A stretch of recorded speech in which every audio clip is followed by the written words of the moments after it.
tell me about that. So you ended up working for your mom's furniture store? Well, I ended up working at the furniture store after high school. Unfortunately, 2 years later, I think after that, we had to shut down. Economy changed. And so I started working at Louisiana State Penitentiary. Okay. As a correctional officer. All right. What gave you that idea to go be a CO? Well, in that particular culture, in that area of state institutions, really are the biggest employers. We actually have in that parish, at county, there's another prison, but the state penitentiary is like the parish over. Got it. And so if you didn't do anything in that area growing up, you knew you could always, as they say, go work for the state. That was a go-to job. And so, and you could raise a family off of that. And so I started, went there, applied, got hired on, 19 years old, like, wow, I'm in here with, these hardcore guys. How's this going to work out? But I quickly integrated in and did the job and thought that's where I was going to be. Yeah. Got comfortable. Only thing, I was on nights. I wanted to go on days. And they kept giving me the runaround. And so one day, a good friend of mine, childhood friend, he also worked there. He leaves after like 8 or 9 years. I'm like, dude, you got that much time, man. You're leaving? And he was like, yeah, man, I'm going to drive trucks. And so I said, well, what kind of truck? And he, concrete truck. And so I was like, okay, cool. And so after they kept giving me the run around with getting on days, I said, well, you know what, man, how did you do that? What license you needed to do that? And he said, Class B, you don't need a Class A. And I said, okay, so what's the roadmap? What do I need to do? He said, man, all you gotta do is get the CDL book, take the test, and which is Al Breaks in General Knowledge. I think it's still like that. Yeah. So, and you take the road test with a third party. He told me who that was, and just like that, I took that test, went to the third party, passed the road test, got the license. I was like, okay, wow, now what are we gonna do now? Right. Are we gonna go ahead and step on out here? You got 3 years in, what are you gonna do? And I just said, you know what, why not? We're gonna step on out there. Wife, her uncle had been in the concrete plant 20-something years. So I told him, hey man, I got a license. Can you get me on? He was like, yeah, ain't no problem. And the rest is history. That's how I started into trucking.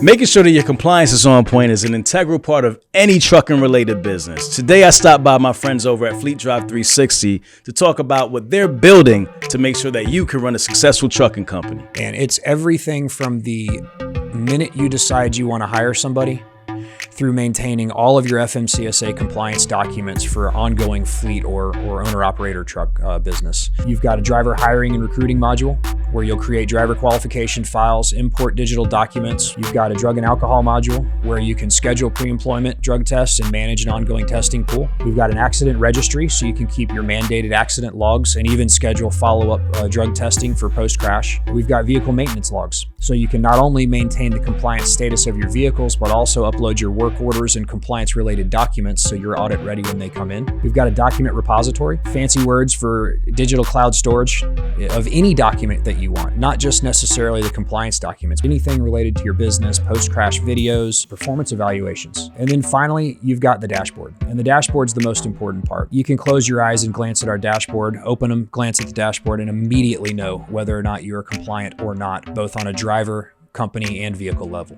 It's one-stop shop for all your compliance needs.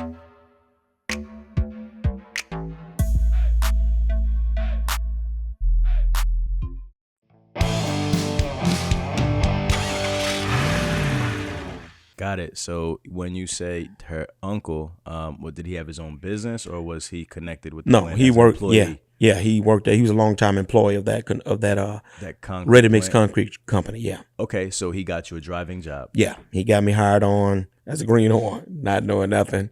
Rode with him. He was going to be the one that trained me. Okay, so talk to me about that experience, that transition into driving. Oh man, it was all I can remember. Is just this thing just seemed so big. Getting into the truck, I'm like, man, this just all seems so huge. And even though I got the license, I took the road test in the school bus.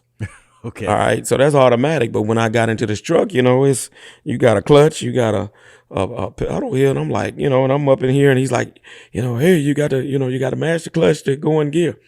And I'm mashing the clutch every time, you know, in trucking, we call that double clutching. Right. Right. And that's how they teach you in school. But experienced truck driver, we float gears. I ain't knowing about floating no gears. He's like, all you got to do is tack it up, you know, and once you get the RPMs up, that's when you're shifting the gear. Right. Well, easier said than done when you don't know anything. So it was a learning curve to it, because you're trying to learn how to drive the truck, but then also operate the truck as it relates to concrete, putting chutes on, pouring it out, how wet is too wet. I mean, it was a tremendous learning curve.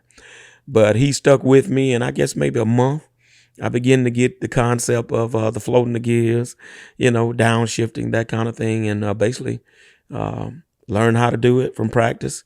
And finally, they turned me loose, put me in my own truck. And I'll tell anybody, you will learn. That biggest learning will come when you're also by yourself. After you got that foundation, you get in here by yourself. You don't have a choice but to get it one way or the other. And nobody's there that's going to be telling you, oh, hey, you got to do this. That's right. And so I began to love that job, man. It was, and I tell guys these days, that was in the days of no air conditioning. So y'all spoiled truck drivers, not, because that was the days of no air. You know, we had to finagle, you know, you take that side window and open it up, and then the air will come in like that from going down the road. But also the bumblebees in the walls too, right? So that was, it was some good days, man. I really enjoyed myself. It was the freedom of the road, the freedom of being, you know, I'm in this truck by myself, and all I got to do is do my job, you know, at the pace that I like, delivering concrete to these jobs. And so the fascination was seeing something come from nothing to something. That's what did it for me. This form of a house that's empty and formed up, and then what you're bringing is helping it to become somebody's home. Yeah. So it's the nothing to something thing that fascinates me, and still does even to this day. What has changed, because you've been in this business for a long time, what has changed the most in the business that you could identify? I'm sure it's a lot, but what's like the main things for people coming in that's different, you know, now from when you first got started? Oh, wow. I can name several. Talk to me. The breed of the driver is different. That's for sure. I mean, when I started, you did what you had to do to make the day. If the air went out, you made the day. These guys, these days, the air go out, that made the breakdown. That made the breakdown. Call service. Oh, man, look, they be ready to bring it in, man. I'm like, just make the rest of the day. I'm going to get the guy over to the house this evening. Right. Them dudes be ready to come in. Yeah. And so the breed of the driver in that regard, in the regard that most of these youngsters, they ain't fixing on nothing. They don't know how to do nothing. And so that's the biggest thing, man. I'm used to that old hand. I mean, we could take some tie straps and patch something up just to make day, because I'm thinking it's a big picture. We ain't gonna let that cut our money. Right. But these guys don't be thinking like that. So you be like, okay, you know, we'll just stay there. You're gonna be okay. Well, hey, such, you know, okay, well that's fine. The light came on, but I know what that is. Go ahead and make the rest of the day. Right. You know, I'll have it checked out this evening. So the breed of the drive is different. Obviously, the overhead, the pay hasn't caught up with overhead.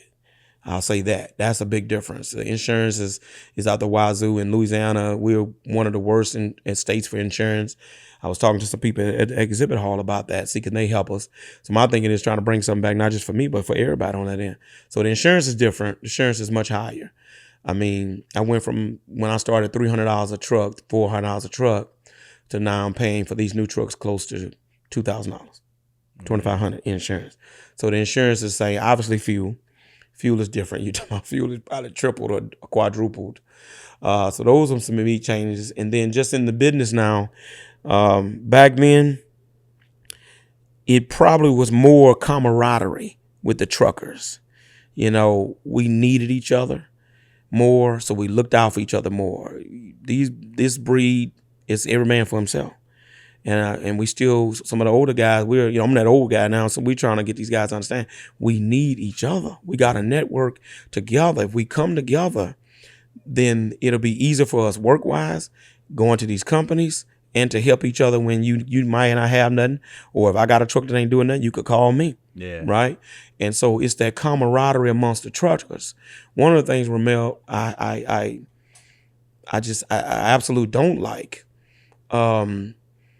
is that there's an assumption because we're doing it on the level we're doing it at, I don't need no help.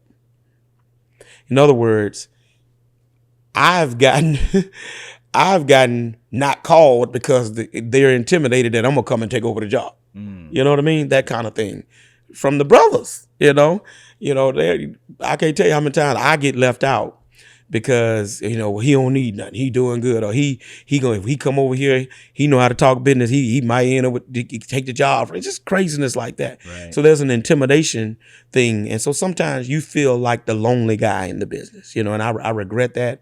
I don't like that because I'm just an everyday guy. I want to be one of the guys too. And I've tried to help who all I can help, but sometimes success also brings a measure of loneliness. Even amongst the guys that you work out there with, because there's an intimidation factor. There's just not that same camaraderie. The guys that I came through with, who I'm still cool with, they don't be bothered by that. And they know I got that many trucks, but they'll still call, hey man, you ain't got nothing, such and such is doing something. That's what I'm used to. Right. These guys don't do that. These newer guys. And so that's the only thing. I miss that camaraderie. Got it. Last question. So for anybody, and there's plenty of people who are looking to get into dump trucks, it's a very popular topic, especially on, truck and hustle. Sure.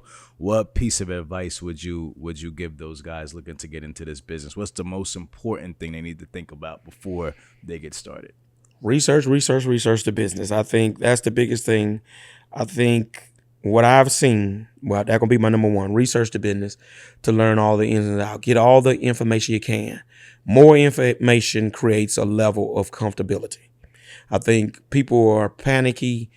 A lot of anxiety is because of the lack of information. Just think about it. With anything, the more you get more information about something, the more comfortable you are. Don't get me wrong. There's that eventual leap of faith that you have to take. But do the research and don't just think this is a money pit. We can, as you do on your channel, we can give the game, but we can't give you the hustle. That's right. Yeah. It takes truck and hustle. Y'all got that right. You got that right. You got that right. It takes truck and hustle. We can give them the game, but you got to have some hustle with you. And I've seen guys not work a Friday because they got to go pick their check up. Just craziness like that. And so you got to, we give you got to have the hustle. That's another thing. And then I think the last thing would be budget conscious. I've seen them come and go, Rahmel, from balling out of control. Once that money hit their hands, they start doing good. They start seeing that kind of cash come in. Next thing you know, there's an SL 500, the doggone big boy Lexus. I'm like, in moderation, brothers, in moderation. Right. It's okay to do that in moderation, though. You been out here 6 months and this joker we got $100,000 car that's got what, a $1,500, $2,000 note that the business got to pay for. So look at the pressure you put on the business immediately before you've even established a foundation. That's right. So that's what I would tell them, man. You can't don't ball too quick is where I would put it. No doubt. Don't ball too quick. I love that. We are here live at OTR Solutions HQ. I'm here with my partner, Jonathan. Man, listen, factoring is an integral part of the transportation industry. Why is factoring important? Absolutely, Rahmel. In this economy, in this market, cash flow is king. Cash flow is the key to growth. If you have a young trucking company, or if you've been in the industry for years and you want to take that business to the next level, we're absolutely a company that can help. So I hope you'll give us a call today. Let us know what we can do to help you out.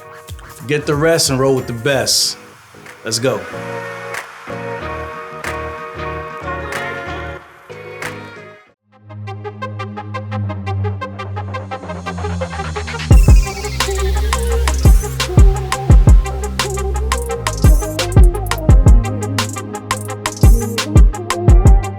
Where you kind of ended your story, you have 3 trucks now, right? Mm-hmm. And you're, at that time, yeah. At that time, and you're doing the limestone, right? Mm-hmm. But now you get out the truck, mm-hmm. right? So tell me about that transition. You start more so working.